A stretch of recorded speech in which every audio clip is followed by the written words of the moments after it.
Okay, so you've installed Capture One onto your computer, so let's take a look at what happens when we first open up Capture One.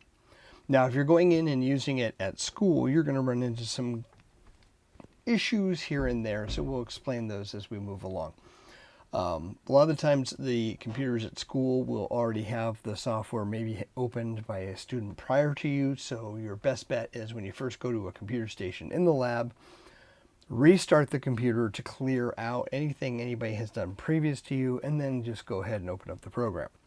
So when you first open up the program, you should see something that looks like this. So let's go ahead and open it up.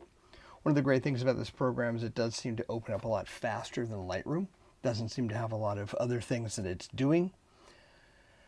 And so right now you can see that we had the splash page, and then we had this recent thing show up, and then there's this resource hub. Big fan of this resource hub, so I actually leave it always turned on at startup. And the main reason is because if there's anything new that they've done in the program, they actually splash it here, and then there's a link right to it. They also have a great section on tutorials, so if you want to listen to somebody else other than me describing features inside this program, you can click here and watch here. And then they have the live streams. When they actually are running live streams, you can watch what's going on here. There's a quick link to support, and obviously shop now if you're going to buy it, but you've already bought it. So there we go. Now, if you're running a 30-day trial, this is where you would go ahead and purchase it later on. So let's go ahead and close this for now. Now, this interface window here pops up and says, do you want to create a new catalog, a new session, or do you want to open something previously or something you've already done? Now, for the first time, there's a couple different ways to work with this program. There are something called the catalogs and something called sessions, and I will go into the differences on those in a later lecture. But for our purposes, we would create a new catalog and start working from there. It works similar to the catalogs that Lightroom has. It allows you to import either images already on your hard drive or allows you to import them in from a card when you put the card into the computer. So there's two options to import, and they're very similar to the way Lightroom operates. So with that said, I'm going to go ahead and open up another catalog that I already have. So what I'm going to do is bring that in here real quick. Boom, bam, bam. Open up this one. And I can see I've created this once before, so I have to upload it, and it's loading in images, and it's got a bunch of content in here, and it looks like it's got 49 images, and it's basically kind of ready to go. So let's talk about what we're looking at as we're looking at the program. As you guys can see right here, we're looking at a photograph of a color checker that was taken. But what I want to do real quickly is run you through what we see in the basics of this interface. So it's broken into 4 distinct sections. Up at the top, we have the toolbar. On the side over on the left here, we have the tool tabs. In the center, we actually have the viewer of the image that is selected. And over here, we have what's called the browser, which is similar to the film strip inside of Lightroom. It just shows you one image that is actually active, and then if you, as you go right and left on your arrow keys, you can go through and take a look at other images inside this catalog. We also have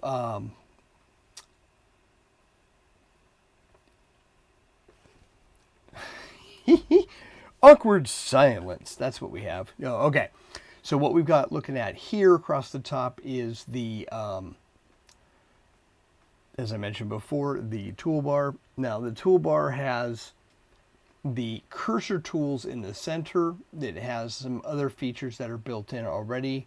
For example, import, export, call, online sharing if you're doing some sort of sharing with a client in another state, country, location. Reset, undo, redo. Auto adjust, which are all features that are applied when you're doing things inside of the adjustment, the color, the shape, these panels here. We also have the cursor tips, which if you click these changes the feature of what these are. For example, I am currently on the what's called the pan tool, which some people are used to calling this a hand tool. But if I double click I can zoom in on an image, and then I can click and drag and pan to the left and the right. I also have a standard selection tool where I can also I can't double click in here, but this actually allows me to go in and do other things inside of here as I'm pointing. Now, if I'm on the pan tool becomes a regular cursor tool when I move over into other areas, but the pan tool only really works in here. We also have the magnification tool, which allows us to go in and click and look at an area zoomed in if you want to see the detail without having to go in and double click and zoom in a lot more. We have obviously the crop tool, which is self-explanatory. We have the straighten tool. Now what's cool about these things is that when you hover above the tool tip, it actually tells you what it is, and it gives you a chance to look at tutorials on how to use these different features. On some of these it's really distinct in terms of the tutorial and learning more. So this is a very cool feature within the program. So if you're unsure of which tool you need, you can quickly hover above it, see what it says, and then watch a tutorial if you want to in terms of how to use it. This is great because when this class ends, you won't have access to all this content that I've given you. Now, the viewer always shows the active image over here in the browser, and once again I can scroll through really quickly in the browser and then click on another shot and have it come up. I can go in then and grab the magnifying tool and take a look at certain areas and see if things are actually sharp. The tool panels over here, or tools, a variety of different ways to call these: tool panels, tools, tool tabs. So if you click on these different tabs, you will see they all have different groups of tools inside of them. For example, the library tool has all of the similar tools that you might find in the library module inside of Lightroom. The tether feature is designed that when you have a camera set up, you will have all these features in here, and you'll actually see the camera, and you can choose the different types of viewing that you want to do in terms of live view and whatnot. This is a very cool and powerful tool, and we'll be going in depth on that later on. The shape tool, which gives us all of the controls of lens corrections, correcting all kinds of other features inside of there, crop, rotate, fixing the keystoning and whatnot. The color panel, or the tool tab, when you click on this, it gives us all of the controls for fixing things and doing things with color. Color balance, color editor, very similar to what Lightroom has, but it's in its own separate tool tab. Then you have all of your adjustments here. This is similar to what you saw in both the basic and the global and localized controls inside of the develop module inside of Lightroom. So this has all of those features in here. And then if I click in here, there are a few others that are not visible.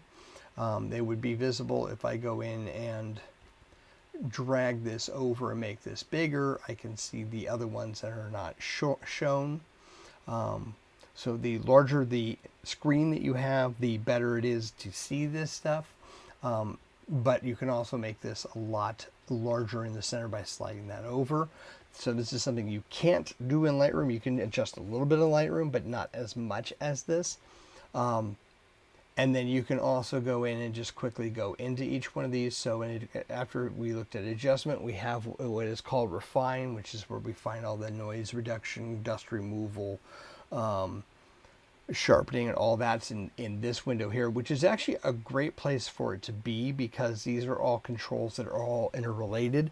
When you use Lightroom, they're separated. You don't have the dust removal tool, or your healing brush is not located in the same location as a lot of these other features.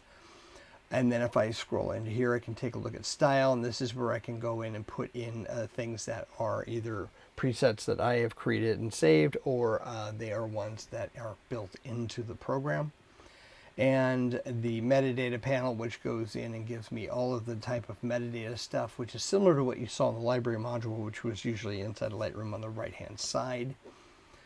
And then last, we have a complete export feature inside of here. You can create your own custom exports presets, which they call recipes. and you can a variety of other things in here, and you can drop in what are called tokens, which are basically go in and add in other pieces of information that you might want into your exporting it, for file naming and or for metadata. You can actually have this stuff added as you're exporting it out. Also related to job naming and stuff like that, subfolder naming, etc., etc. This program has a lot of really fine-tuned features for filtering, which are a lot more robust than you might find inside of Lightroom, and maybe more confusing. But we will try to get you guys through these. So yeah, so that's what we're looking at through here.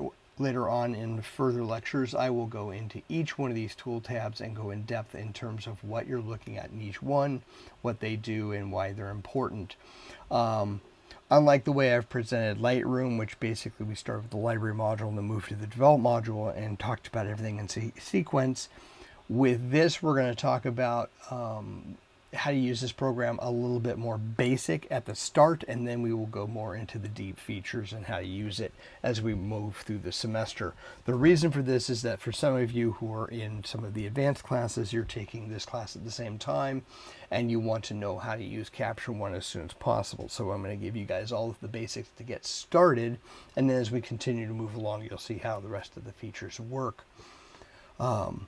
So that's it for the overview basics of Capture One, and in the next lecture we'll go into more.